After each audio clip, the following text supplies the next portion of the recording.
Yes.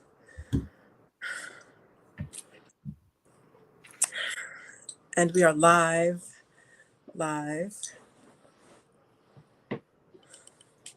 for our special edition of Tuesday Talk. My mom texted me and she was like, I really enjoyed your Tuesday Talk yesterday. Are you going live today? I said, yes. And I gave her the time. And she said, well, the flash comes on at 8 o'clock, so I'm going to be out at 8. And I was like, all right, mom. My mom, who taught middle school English for 28 years, Oh, said, wow. said, I'm going to be out. I'm like, all right, mom. I thought that was so cute. Mm-hmm. So anyway, tonight's going to be a great episode. We need to have these conversations. Definitely. I mean, at its core, it's a conversation about the truth. It is, and it's a truth people don't want to hear. Well, That's some right. people don't want to hear. A lot of our people want to hear it. That's right. So, Good evening, June Cleaver. So come on in, guests. Come on in. Come on in. We have a great, she said 30 years. Sorry, mom. She has. We have a great show for you all tonight. A great show. In the comments, drop in the comments where you are coming in from. That's right, where you are in the world. Let me know where you are. I see my mom is on. Hi, mom. My moots, my offsets, my newts. D. Weber, 9 Ether is on. Anke Ma'at. We have Shenka, who is a member of the Shrine of Ma'at. Connecticut is in the house. CT. We've got Dallas, Texas in the house. Big Man 29 is from Los Angeles. Big Man, are you a Lakers fan? Because I'm a Lakers fan to the core. In Connecticut on the radio station, one of the taglines is big man, baby. So that's what I think of when I see big man. Come on in, you guys. We have a really powerful show tonight. Come on in. Tell me where you're from. We've got Dr. Chike Akua in the house again. Dr. Akua, when were you on last time? Was it last season? yes, it was on last year. Mm-hmm. It was last year. Okay, so big man is a Lakers fan. That's what I'm talking about. See, good people like to show up. So I do. Oh, we see Baltimore, Tanaya, Tamika, Keshutsao. Welcome from Baltimore. Welcome, welcome. Tonight we have Dr. Chike Akua, who is back on Tuesday Talk. Tonight we're going to be talking about the issue of race, the issue of enslavement, the issue, the fact, let me say it again, the fact of enslavement, the fact of who built the foundation of this country, of the United States, who generated the wealth, why these Western nations are so powerful and so rich. And we all know that it's off of the backs of the enslaved Africans in those respective, in the countries that were colonized by said European power. Now, this show, Tuesday Talk, and the internet in general has a worldwide reach, and we all recognize that. But tonight we're going to focus on the United States. We're going to focus on America and the enslaved Africans who built this country. The descendants of those enslaved Africans are foundational Black American. I'm foundational Black American. All 4 of my grandparents come from this country. Okay, we're enslaved in this country. The descendants were enslaved here. And the United States being such a superpower, we have to look at the roots of that power. We have to look at the roots of that wealth, because that power and wealth and the lack thereof and marginalization and those with resources and those without resources is the continuation of how wealth and power was distributed. Okay. Now, it's the year 2023, and the form of Africanism, African spirituality, Christianity, education, the role of women, the role of men, incarceration, education, nutrition, skills that we learn, trades that we learn, marriage, the role of children. All of these things have changed over time or have a certain manifestation, but has the power structure really changed? Has the access to wealth and money really changed? Mm. Has opportunity changed significantly? These are questions that can be answered by first understanding the root of power and structure and money in this country and where it comes from. And so, although we may not be talking specifically about those elements of power, those elements of distribution, we are going to be talking about the history of it, where it came from, how it's rendered, and if we can talk about it, if we're allowed to even talk about the truth. Now, again, like I said, I'm foundational Black American, all for grandparents. But I'm going to tell you this, you'd be hard pressed to find a Bob Marley song that I don't know by heart, because my parents were Pan-Africanists. And the truth that came out of Bob Marley's mouth is something that all diasporan Africans need to know. And one of the lines that he said was, "Tell the children the truth." And I heard that song just growing up. Heard Gil Scott Heron, Earth, Wind, and Fire, all that. Okay. So tonight we're going to be discussing the truth and who wants to tell it, how there is an attempt to tell it, and who doesn't want us telling the truth. So with all of that being said, I'd like to welcome Dr. Chike Akua. Dr. Akua, welcome back to this special edition of Tuesday Talk. How you doing? I am doing well. It's good to be back here with you and looking forward to getting into this topic. Okay, great. So before we jump into the topic, let's let people know who Dr. Akua is. Can you give us a little bit of your background on your upbringing and your formal education?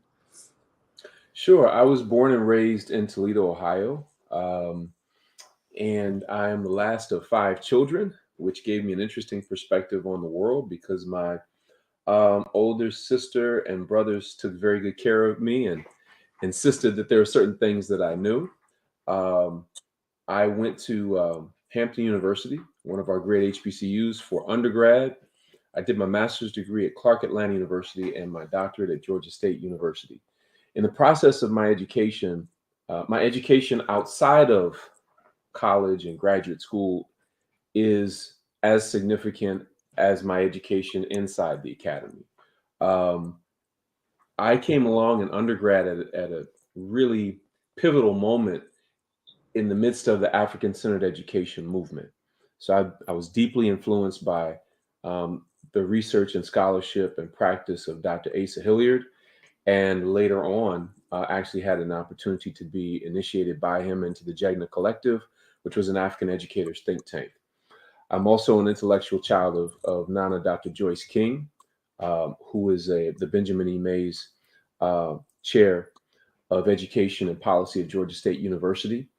So these are my Jegna, these are my master teachers, these are my Seba who led me and have given me sure guidance on this journey.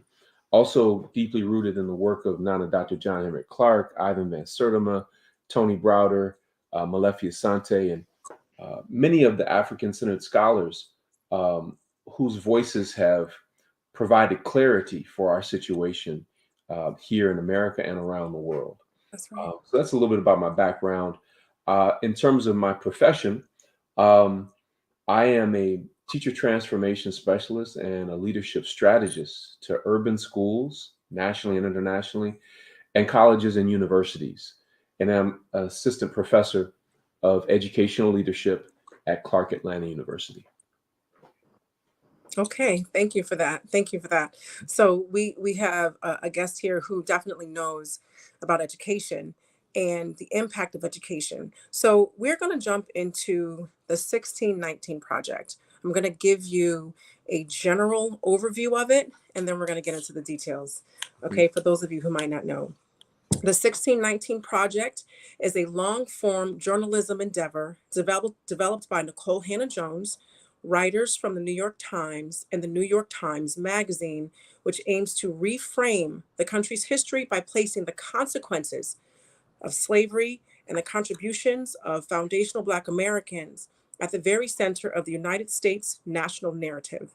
The first publication from the project was in the New York Times Magazine of August 2019 to commemorate the 400th anniversary of the arrival of the first enslaved Africans in the English colony of Virginia.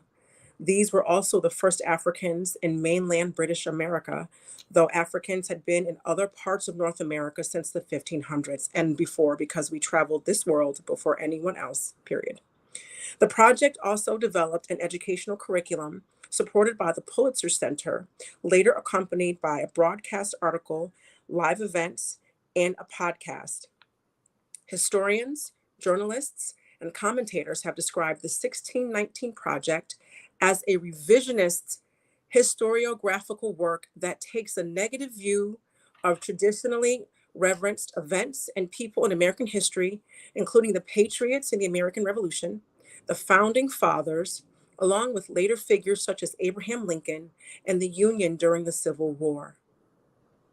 On May 4th, 2020, the Pulitzer Prize Board announced that they were awarding the 2020 Pulitzer Prize for Commentary to project creator Nicole Hannah-Jones for her introductory essay.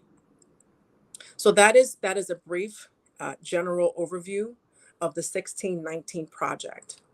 So, Dr. Akua, when you first heard of how did you first hear of the 1619 Project, and what was your first impression of it? I first heard about it in the news, and I do want to say, as a disclaimer, I'm still in the process of reviewing the book. So I have not completed that review yet, but I can speak on what I have seen of it so far, as well as the backlash against it. Okay, I heard about it through the news and through newspaper articles and commentaries and video commentaries and so forth.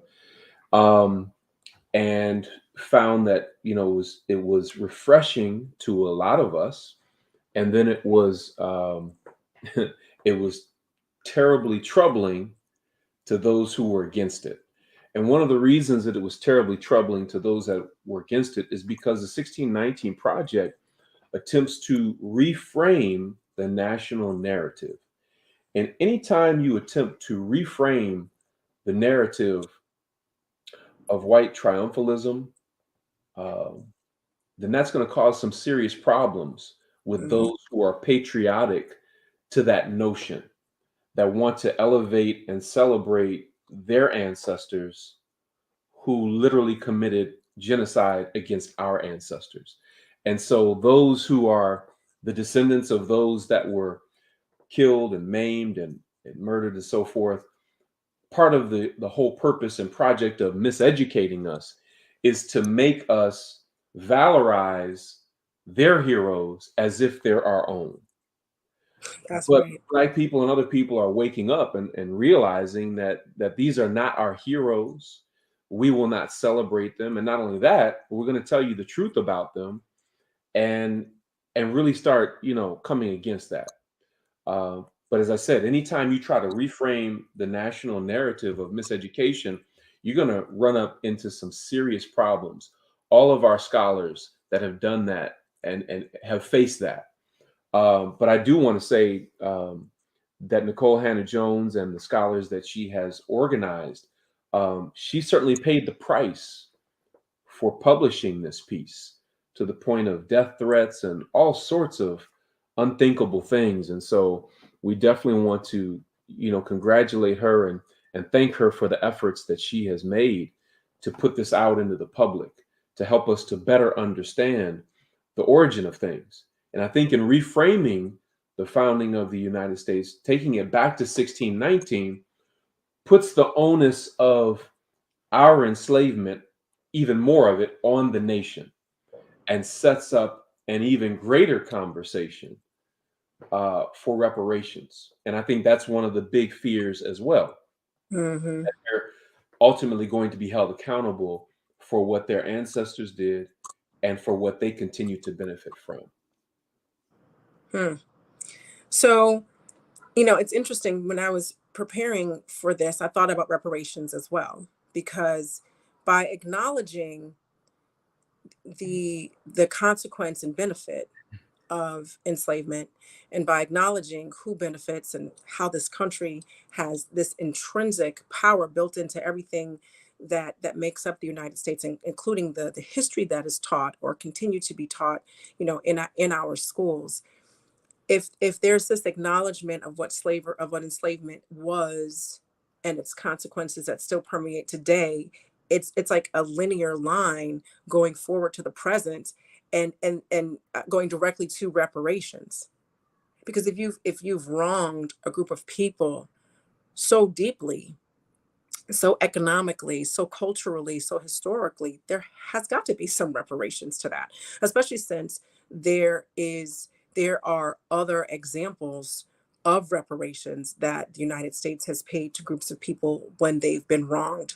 Mhm. And right, and so reparations is definitely something that is being spoken about more in today's conversation, and not making an acknowledgement of this piece lends itself to, hey, well, reparations is right around the corner if we acknowledge all of these things as well. Definitely. It's unavoidable because when you look at the fact that America has paid reparations to just about everybody else except us. And I think one of the reasons it hasn't come to us yet, because I believe it will, but one of the reasons it hasn't come to us yet is because the the bill will be so astronomical that they're wholly unprepared uh, to allow that to happen. But it needs to happen, and I believe it's going to happen one way or the other. And we have to continue pushing for it until it does. So I'm going to go on this reparations path for just a second. And this is just your opinion. This isn't, guys, this isn't rooted in anything else. I'm just kind of curious what Dr. Akua thinks. When do you think that the United States will get to the point where they give us reparations? Hmm. I believe that that could take place in the next 5 to 10 years. You think so? But it's not whether we will receive reparations, it's what kind of reparations we will receive. I'll Mm. never forget, probably about 20 years ago, a sister by the name of Dr. Rosie Milligan, I think she was based in LA. She said if they were wise, they would give us reparations now while we were not in our right minds. Yep. Because we would turn it right back over to them. If we got it on a Friday, they'd have it back in their hands, the majority of it, Saturday morning. Um, but I think it could happen in the next 5 to 10 years. I mean, I remember when I was a middle school teacher in the 90s, I used to tell my students who, particularly those who said they wanted to be an attorney when they grew up, I told them that by the time they grew up and had the opportunity to go to law school, reparations would be an issue that was kind of front and center and that they should be prepared to argue for it. And here we are now, and many of them are adults in their 30s and 40s and so forth. And now it's more of a common conversation. And we're in the process of making sure that it continues to be a common conversation, and even more so, one that politicians have to answer to. Hmm. I agree with what you were saying. I didn't think you would think 5 to 10 years. I personally don't think that we'll see it in our lifetime, and because the there's this fight to keep America white. There's this fight to keep the American mind white, Hmm. even if America isn't white. Hmm. And as white people around the world have about 300 years left on the planet. There's a fight to stay in control of the planet. And even though there's this number of 300, when you look at white, what's white? I see some white folks who have curly hair. They got a nose wide like my daddy. They Hmm. might have pale skin, but they don't look like William and Kate. They wanted white folks to look like them. Hmm. Your average white American, even if they don't have, more African features, they don't have those British features, you know. Hmm. I don't know if I discussed it here on this show, but America really makes all the ethnic groups just mutts. Like, you've got different Asians, Koreans, Chinese, Japanese, they're all mixed, and you just have like general Asian face. Then you have white folks, British, Irish, Italian, Russian, and then you just have general white, a white person's features and stuff like that. Same thing with black people, different countries in Africa, the islands, black Americans, and we just kind of look like me, right? So I just think that even with white folks that are here, it's this blend. And then you've got more interracial couples, and now the babies look beige. So even as they have these 300 years, what is white going to look over these next 300 years? I just don't think that there's going to be this group of people who are going to say, okay, we were wrong, and this is what we owe them. One of the reasons is because the monstrosities that happened against African people were just sheer evil. Whipping the skin off of someone's back, performing medical procedures without anesthesia. I mean, who does that? You Hmm. can't even do that to a dog without Hmm. going to jail for that. Throwing babies to alligators. These are things that are provable. Lynching people, raping people in the town square, just vicious, evil Right. stuff. So and I don't think the country is 5 to 10 years away from admitting that, Hmm. because Well, if you consider back probably around 1850, mhm, 1855, um, if you talk to most black folk back then, they probably wouldn't have thought that just a few years later the Civil War would be fought and we would receive our physical emancipation. If you talk mhm, to black folks in 1950, uh, many of them probably wouldn't have imagined that 4 years later that schools would have been that the 1954 Brown versus Board of Education mhm, decision would have been released, supposedly for the desegregation of schools or the integration of schools. Whether you agree with that or not, most people mhm. wouldn't have thought that it would have occurred at that time. If you talk to many of our elders, when former President Obama was elected, they didn't think that they would ever see a day in their lifetime when a black man would be elected president. Mhm. While I can see why you would think that it would take much longer, um, I'm still pushing for 5 to 10 years, and Yeah. and and um, that's why I think we have to continue this conversation, and Mhm. at some point, not maybe in this conversation, but get into the particulars of what that will look like in different areas. What will reparations look like in housing? What will reparations look like in education? What will it look like in healthcare? And be very, very specific, Right. particular, because if you're going to push for something like that, there has to be a plan for the demand. In Right. the absence Right. of a plan for the demand, it's just talking, and it doesn't seem like it could happen. But there are people who are working on that plan, who have been working and are working on that plan. And like I said, holding elected officials accountable, making them, putting that on the platform that you have to speak to this issue and tell the public what you think about it. And that will that very issue may sway elections and so forth. So it's not up to them whether or not it happens. It's really up to us. Abraham Lincoln didn't free African people. African Speak people on it. freed themselves. We sure did. We were the impetus behind the passing of the Voting Rights Act. We were the impetus behind every major progressive movement that took place on our behalf. It wasn't them, it was us. There may have been some of them who came along and gave assistance at some point, but we were the impetus. Mm.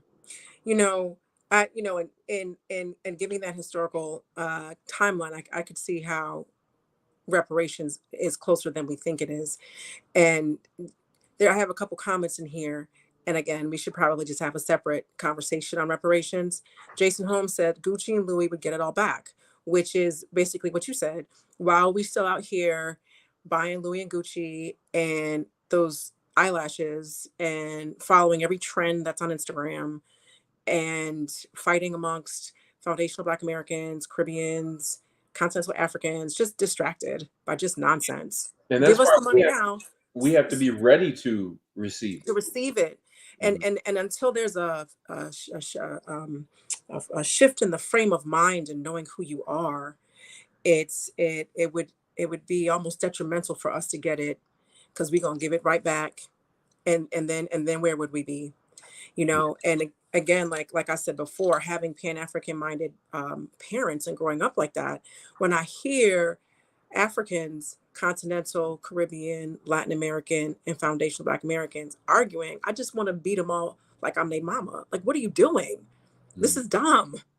Why are you being distracted by like the carrot that's dangled in front of you? Like, that's just it just doesn't make any sense to me, you Yeah. know. Um, I just want to read a couple more comments on reparations, and we're going to get right back on track with making sure we can control, at the very least, what it is that we teach our own children in the Yeah. written form of curricula and writing. So, Bawana Haguziki said, "Are reparations just monetary?" I'm thinking slavery took away more than just the ability to produce wealth in America. How does that get repaired? And that's something that you said. What does it look like in healthcare? What does it look like? With reintroducing our spiritual religions. What does it look like in education, which is what we're talking about now? The 1619 project is kind of like education reparations in terms of being able to teach the truth. you know the other comment by Sharon Brinkley was, some reparations are occurring now in a piecemeal way within the states. What do we collectively think reparations should look like? And Jason Holmes said, I think the first item of reparations should deal with mental health. So we definitely have a broader scope on reparations, as it's just not payment, because it's not like you broke into my house and stole $20 and I want my $20 back plus interest, and then nothing else was Mhm. broken, nothing else in the structure of living was Yeah. destroyed, or you know what I'm saying? Like, So you got to do more than give me back my $20. to give an example from what Jason Holmes said, and what the sister said before, Hmm. it definitely has to be more than monetary. But for example, when he mentioned mental health, Hmm. um, there would have to be appropriations for us to recover from over 400 years of intergenerational, multi-generational, unaddressed trauma. But That's right. in order for that to happen, you have to have funding allocations to train a new generation of Black therapists, counselors, and psychologists in African-centered and culturally relevant therapeutic modalities, because we're not going to get healed with white folks' psychology. That's what got us in this situation. Thank So, you. this is why it has to be so much more than monetary. It has to address a number of different areas, and that's why we need scholars and community members from all these different walks of life to begin to weigh in on it and so forth. And yes, it is happening in some places, as Hmm. Sharon says, in a piecemeal way. You've got it going on in Asheville, North Carolina, um, in Evanston, Illinois. Hmm. California is having hearings about it. But in Evanston and Asheville, reparations is already taking place on a local level, but it needs to occur on a national level, and that's what we need to talk more about. And I would definitely want to recommend that you speak with a brother by the name of Reginald Muhammad, who's written, along with Michael Muhammad, the National Reparations Declaration. He can go into so much more depth on the issue than I can, and has a powerful framework.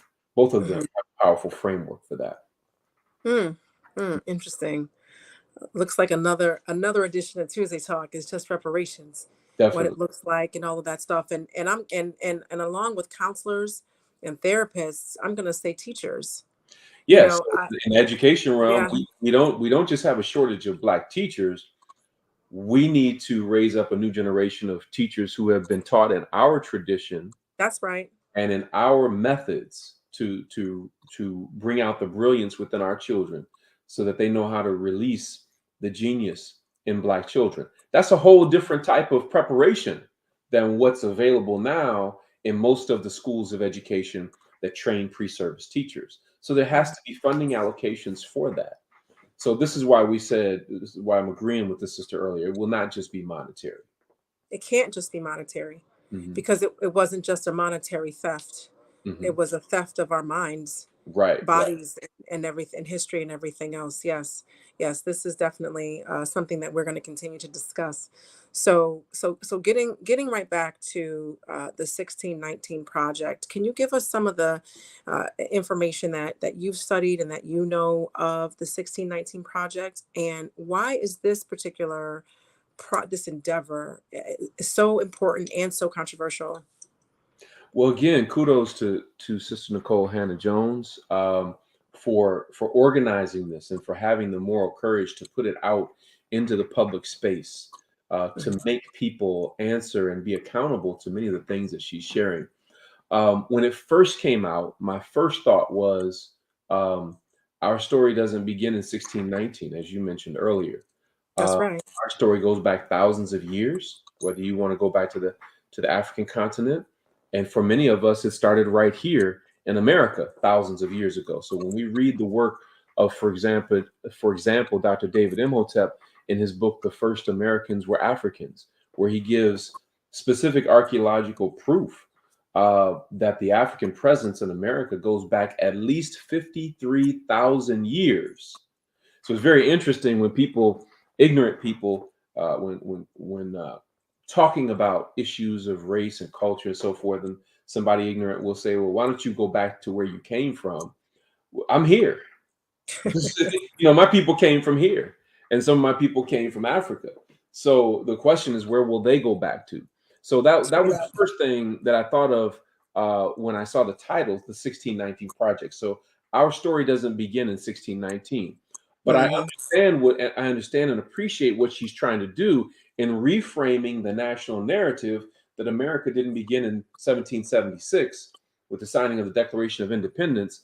All of the elements of what makes America America were going on back in 1619, That's right. when those first, I think it was 20 Africans were brought into Virginia at that time, in that dispensation of time. We know we were here already and we were here thousands of years ago, but at that particular time.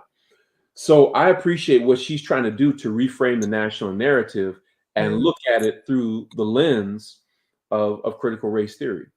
Um, but we've known even before there was such a thing called critical race theory, about the inequities and challenges that we were facing. So I think it's a project and a book that needs to be studied. I understand there's even a program on it now, Okay. on one of the streaming platforms. So I think these are all conversations that we need to be engaging in, to begin to hold America accountable for its crimes against us and its crimes against humanity. That's right. That's right. That is absolutely right. Crimes against humanity. Mm. So thank you for that, and addressing that. Do you know exactly what the depth and breadth of what they're focusing on? You said it's on. I'm sorry. What was the platform that you said that they have the critical race theory on right now? There's a program called the 1619 Project. It's on one of the streaming platforms. I don't remember Oh, which okay. one, but I think it's Mhm. like a six-part series. And Okay. so they're going through. I haven't seen that yet either. I Oh, heard okay. about it, and so that's something I'll be checking out as well. Okay, yeah. And and for everyone who's watching, we bring you guys stuff that is happening like live now. So sometimes we get it in progress just like you, and there's just some depth of insight as far as what is going on, and which is why we have people here.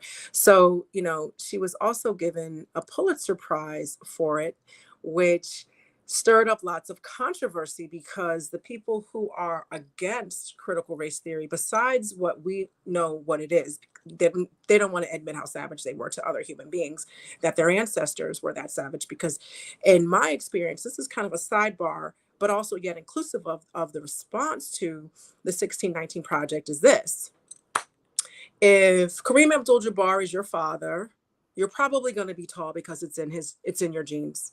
You might be athletic because it's in your genes because he's your parent. If Mariah Carey is your mother, you probably can sing because it's genetics, it's in your genes, and Mariah Carey is your mother, right? So if your ancestors did evil, savage things to other human beings, what does that make you? Mm. And What I, does it say about how you're able to benefit from the wealth that was accrued from the doing of those evil things? exactly. And that's the second thing.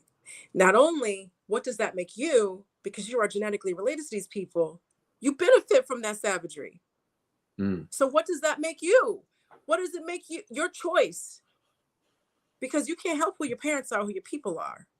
You also can't help how you benefit from certain things.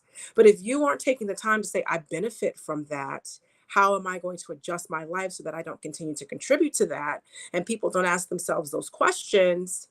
That to me, in my opinion, those truths are what a lot of people, the overwhelming majority of people, are running from. What does that make me? I'm Right. genetically related, and I've chosen to stay involved by benefiting from it. It causes cognitive dissonance, Mm-hmm. psychologists tell us, and that is where you have um, a very high opinion of something, and then you find out information that contradicts your high opinion Mm-hmm. of that thing. So a lot of white Americans have a very high opinion of America and hold it in high esteem and think America is the greatest place on earth. Mm-hmm. Uh, and then they find out some of the atrocities of what we and others have been through. And the understanding of what we and others have been through authentically has been obscured in many places. It's very difficult to find authentic and very revealing information about what we actually went through as a people. The daily physical abuse, the daily sexual abuse, Mm-hmm. psychological trauma that we went through, the family separation, the lynching, the castration, just unthinkable things. And so what happens is a lot of Americans are dealing um, with that cognitive dissonance. And one of the effects of cognitive dissonance is it causes you to still uphold that thing that you're holding in high esteem and defend it, even though you have this other contradictory information. But to those that are willing to look at the truths that are uncomfortable to look at, they're going to come to possibly a different set of opinions. And that is the fear that those in power have. But if enough people Mm-hmm. start getting this information, they're going to start changing their minds and seeing what we're talking about, and they're going to start to empathize and sympathize with what we're talking about. So they want to put a lid on this kind That's of information. yep. So one of the things that we know is that lack of knowledge, Black ignorance has been weaponized against us from the time that we first got here. Mm-hmm. Information suppression and education suppression was a part of the project of making a slave and maintaining a slave. Mm-hmm. That project is still very much in place right now. You know, I growing up, I went to a really good public school from fourth through fifth grade. I'm sorry, first through fifth grade. In the fourth and the fifth grade, I was in gifted and talented. In the sixth through 12th grade, I was at private school in Connecticut. So I definitely got and then I went to Spelman. So I definitely got a great education. A few years ago, I taught in a prison pipeline school in Connecticut. And to see how systematically and systemically meaning happens in these institutions. It is a part of the institution, right? And systematically means on a day by day basis, this is the system that's in place and that's in the structure and this particular place to maintain whatever it is that's going on. And class after class, these teachers wasted their students' time. And a couple of teachers that I saw that were really trying to give them some good education were hounded and harassed by some of the powers that be in the school. I was a substitute teacher at that school. I was one of the teachers that gave those kids what I got. Why would I water it down? Because they're Black, because they're Black Hispanics and African immigrants. Why would I downgrade that? Why would I, I heard these teachers talk about them, their families, their home, just all kind of, and then you turn around and teach them. And so long story short, I personally did not receive systemic bad education. It was colonized education. I mean, we can say that because that's the truth. And I just remember being in some of my history classes, being like, and saying like, that's not true. Because I had my parents, I had my mother, and I had my father, and I had my upbringing, and I knew certain things, weren't true, which was part of my angst, which is one of the reasons why I went to an HBCU, because I was sick of all of the angst, So, but to continue to have, but the continuation of the misinformation and the lack of information is not something separate from how enslaved Africans were treated as it pertained to education. See, people have to understand that this isn't like some random thing that just like dropped out of the sky. Oh my God, the schools are bad. Are you kidding me? Mm-hmm. That is not what is going on. If you look back, you can see the history of the education. It's all colonized. It's all whitewashed. We ain't even talking about that. We're not even talking about that. Right now, what I'm talking about are fundamentals that were taught, like fundamentals in math, fundamentals in reading and phonics and essay writing, learning trades, really being able to think and critically and analytically. That's been taken out of schools. That has been systemically and systematically taken out of schools, where you have Black kids and you have Black people immigrant Black people from all over the world. They haven't taken it out of the prep schools, though. They haven't taken it out of the private schools. I have friends who have kids in private school. I have some friends who are like, yo, Sai, I want my kids to go to your prep school. You know people there? Yes, I do. Called them up, wrote recommendations. They got in. Why? Because there is no prison to pipeline agenda at these prep schools. Why? Because the rich and white kids go there. And smart middle-class kids like me who got in because I'm smart. Let me go back to something you said earlier when you used the term school to prison pipeline.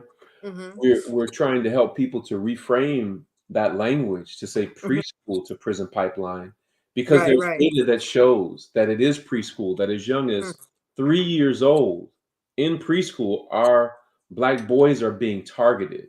Okay. So a couple of the people who brought this to light were Zakiya Sankara Jabbar and her husband, Hashim Jabbar, when they noticed that their son was being targeted in preschool. And Zakiya, had the presence of mind to start doing some research about, she was told that her son needed to be tested after 3 days, and he's 3 years old.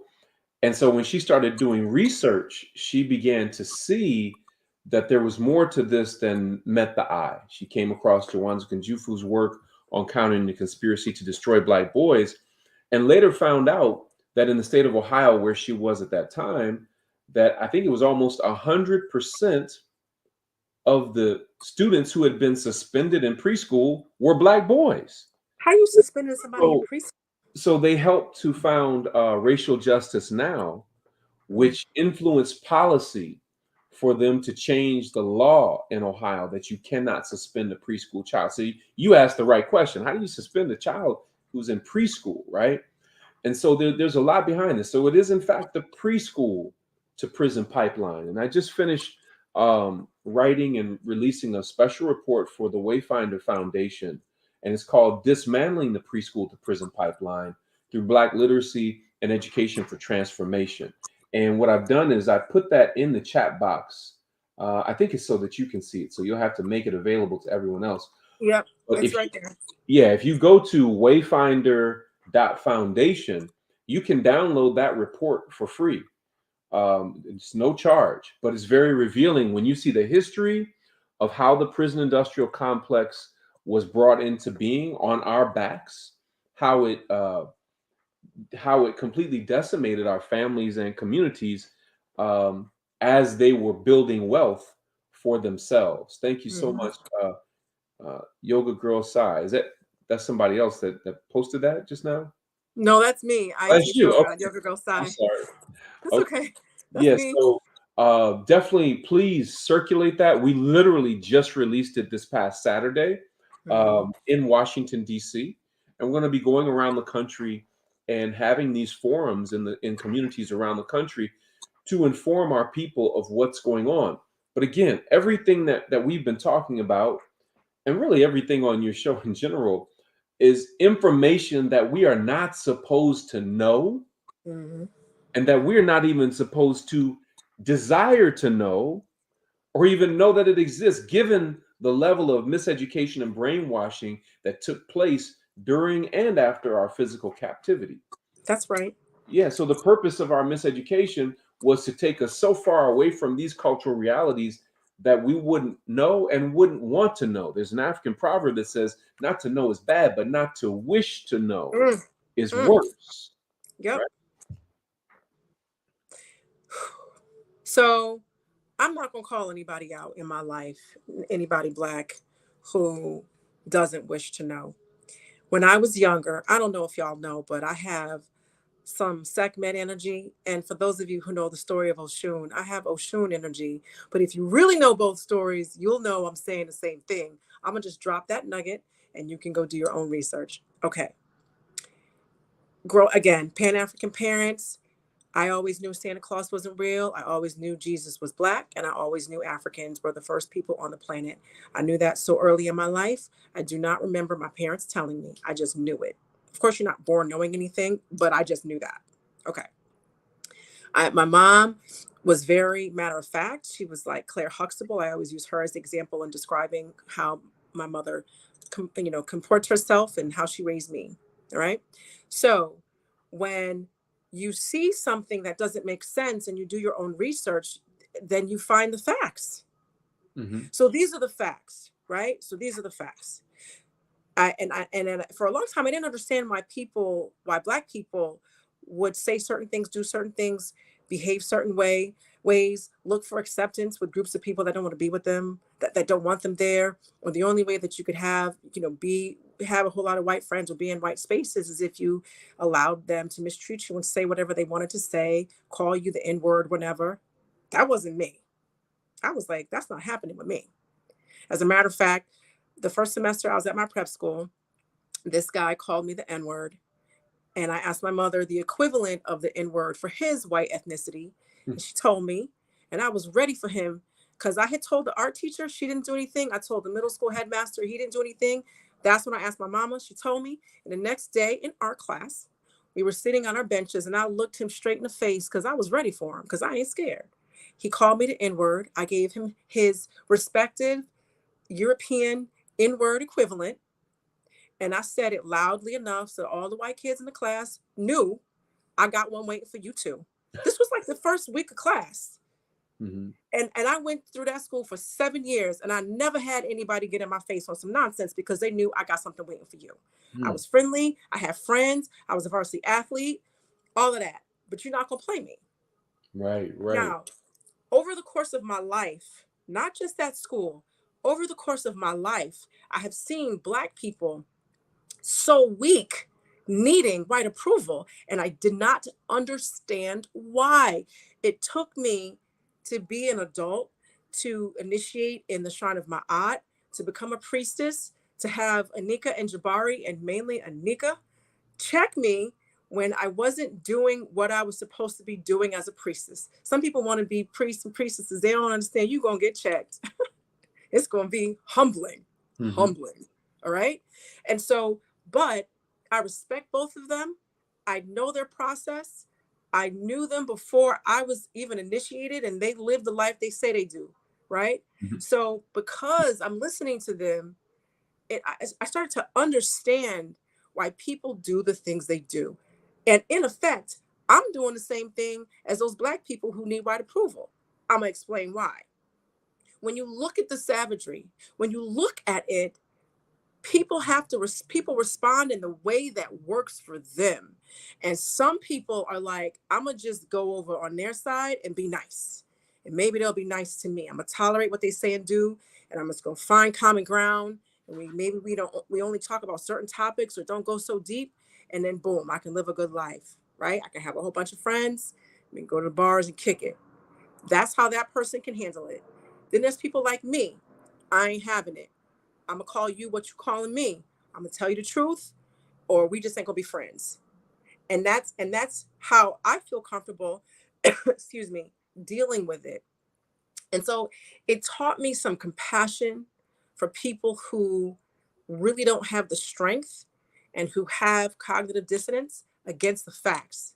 However, they are not absconded from learning about themselves, learning the truth and acknowledging it, because at a certain point they're perpetuating it. They've provided this spongy, cushiony, like safe pad to continue to do it. They're a part of the problem. So I say all that to say this.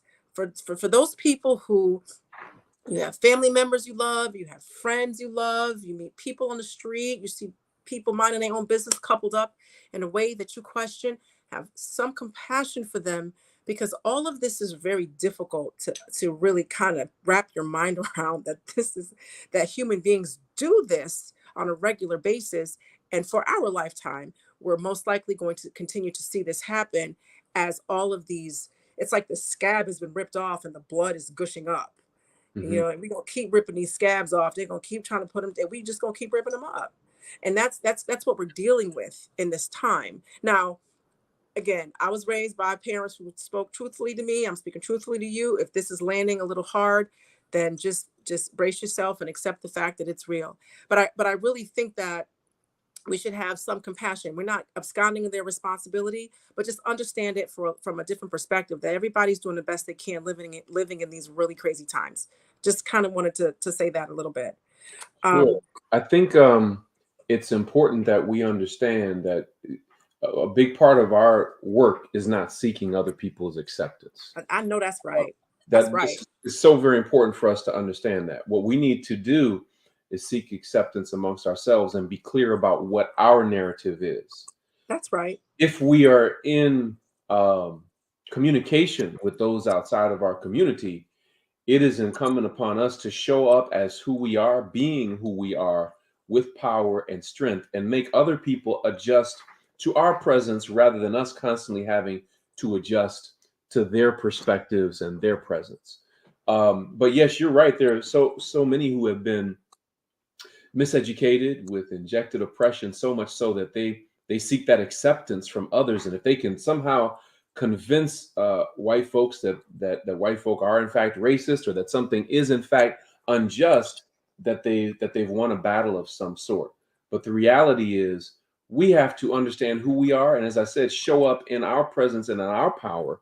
That's And I right. think we would be surprised at how things begin to shift when Hmm. we do that without us seeking somebody else's acceptance. But in order for that to happen, we have to be properly educated and socialized in the best of our own traditions, and not wait or expect for others to do that for us.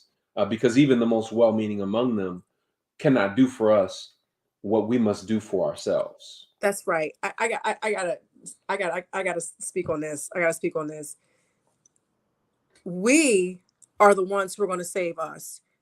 Let me go back one other further step. What are you fighting for? You fighting for white folks to accept you? Then you ain't helping it. You need to go. I love you. I have compassion for you, but beat it, because you're a part of the problem. I'm fighting for Black liberation. What else is there to fight for? As you know, in the absence of this kind of conversation and the right knowledge, most people don't even know that they are seeking white acceptance. Well, you know what? Let me jump in and say this, Dr. Kua. In 2023, if people, and I feel like Brother Ray Higgins right now, if people don't know, it's because they don't want to know. There are people who have created these cocoons where they purposely are not getting this information. They are dedicated to ignorance. That is something that I've heard Dr. Ray Hagan say. They Mhm. are dedicated to ignorance. And Right, so, right, you right. know what I'm saying? So it's like, let's say you have to learn Russian. You have 6 months to learn as much Russian as you can. But I take no Russian lessons. I say, well, I just don't know Russian. It's like, but did you even try? No. Well, that's why you don't know. So there are people who are dedicated to ignorance. And so the more, and I hear what you're saying. Sometimes you don't know what needs to happen, but over time, as you just acknowledge the truth, and I think that is part of it is because you have to accept the fact that you're going to lose friends. People might ostracize you, or you might get labels, but all of that is wrapped up into needing acceptance from people who require that you belittle yourselves in order to be around them, Mhm. I you would know. too, and Dr. Ray is a friend. Love a lot of the work that he's done.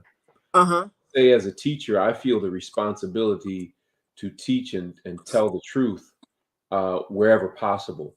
The responsibility, that's my responsibility. The Hmm. responsibility of those who hear it is whether or not they will accept it. In the same way that some people will click on this and view this recording at some point, and they can choose whether to accept it or not. But That's it's my right. duty as a teacher to share it, even though some people have a commitment to ignorance. But at Yep. one time in my life, I was committed to ignorance, but I'm so thankful that there were those that would not allow me to maintain that commitment to ignorance by continuing to share with me knowledge of self to the point where I had to renegotiate that commitment to ignorance. So that's my perspective as a teacher, is that we're always trying to put out the information that will tap the Hmm. spirit and touch the soul and make a person see things from a different vantage point, and hopefully that it will make them change and transform their lives. Sharon Brinkley made a point that I think we should mention. It's right in line with what we're saying. She said, I don't think it's that simple. Like we said earlier, mental health is an issue even for the educated. So that's a good point. What kind of mental illness is it when you seek approval from your oppressor and don't want to learn about yourself? So that's kind of a rhetorical question that I'm just going to leave for all of us to think about. I want to get into the project that you're working on for the foundation. Can I go over the table of contents that's in it, and can you give us some information on what that's about? Sure, sure. As you look at the table of contents, what you'll first see is intersections about illiteracy, incarceration, access, and opportunity gaps. We use the Mhm. term access and opportunity gaps to replace the notion of achievement gaps. All over America, you'll hear schools and school districts talking about achievement gaps, the supposed gap between Black student achievement and white student achievement. The languaging of it, calling it an achievement gap, is problematic because we're not interested in the gap between white student performance and Black student performance, especially when white student performance is mediocre or submediocre at best. So we're not trying to be equal to mediocrity, right? That's Uh, right. if there is the gap is between where Black students are now and Black excellence. That's the gap that we're trying to close. So when people talk about the achievement gap, it obscures attention away from the access and opportunity gaps. The fact that Mhm. Black children don't have access to quality schools that are properly funded with certified teachers in the core areas of math, science, social studies, and language arts and reading, right? Mhm. They are least likely to be placed in advanced placement courses, as you were. They are most likely to have a teacher who's white and female. All these different kinds of things are problematic. So not having access to qualified Black teachers, to properly funded, equitably funded schools, with not having access to culturally relevant and responsive and/or African-centered education, all of these constitute access and opportunity gaps, and we talk about that in the first section. In the second section, it's literacy and education on the plantation. And I reframe the conversation by saying what we're now calling the preschool to prison pipeline should really be seen as a plantation prison pipeline.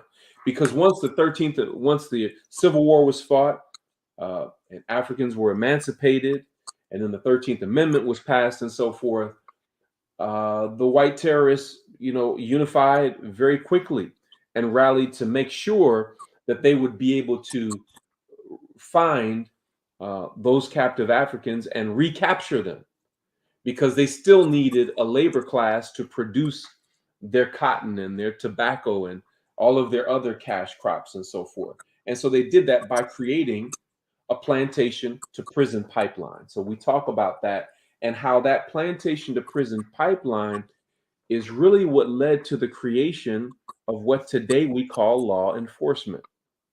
So we actually we have pictures of the badges of law enforcement back in the 1800s that started as slave patrols, those who would go and find runaway Africans, and then later they would pass vagrancy laws that if you were just standing around, this is after emancipation, and you could not tell them what plantation you were working on, or what white man you were working for, then you could get snatched up. Men, women, and children.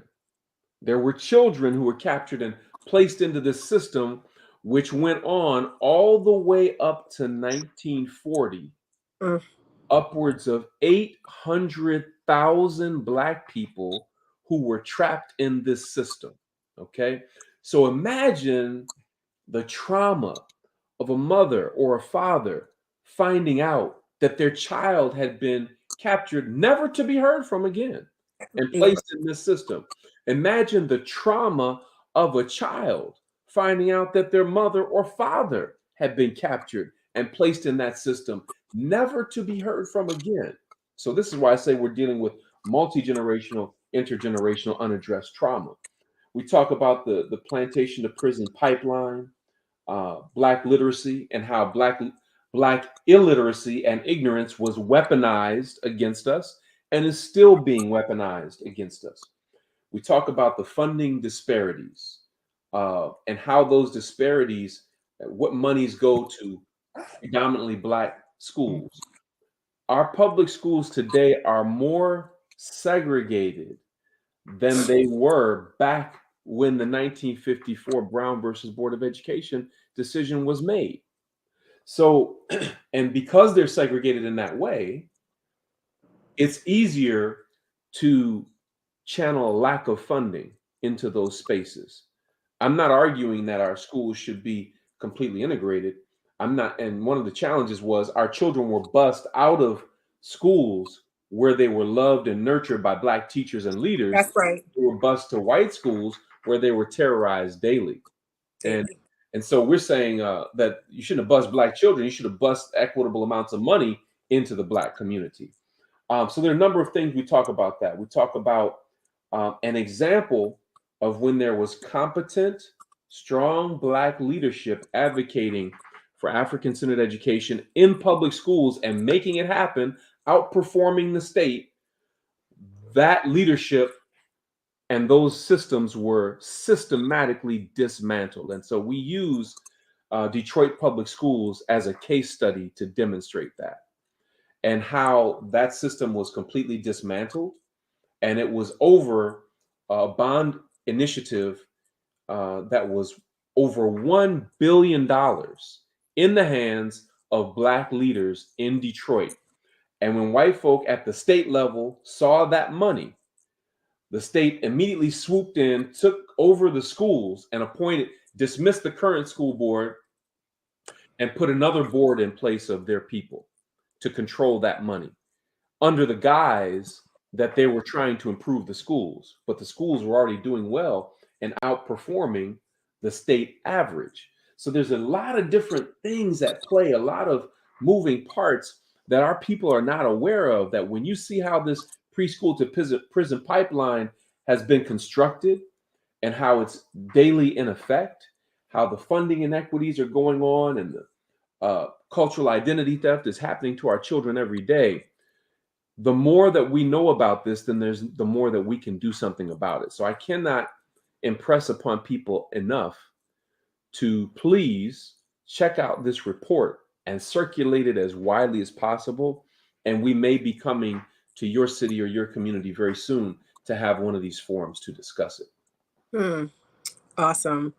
Thank you so much, Dr. Akua. And when you have those forums across the country, please just let me know. I want to thank you for coming on to Tuesday Talk and having this very lively conversation, which brought up more questions, which is also something that we need to consider and take a look at. And it also lets us know that we had a good conversation when we have other questions. So I have in the chat, Dr. Akua Zell. We don't, and I have my Cash App as well. We don't do it for money, but we need money to do it. And we would appreciate any donations. I'm also going to update the flyer so that you can see, so that you can know where to go to the foundation, where you can download this guide, and also his Zelle.